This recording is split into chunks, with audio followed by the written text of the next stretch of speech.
क्या आपको पता है कि हमारे शरीर में जो खून है वो प्रतिदिन कितना किलोमीटर का सफ़र तय करता है?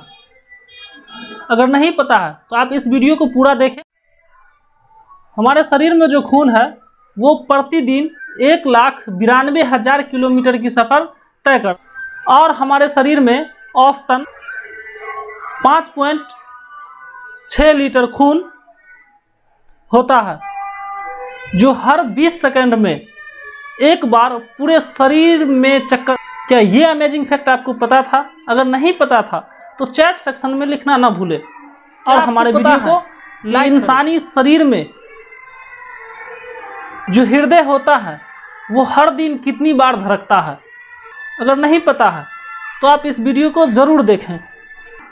इंसान का हृदय प्रतिदिन 1,00,000 बार धड़कता है और यह साल भर में यानी 12 महीने में पूरे 3 करोड़ बार धड़क चुका होता है।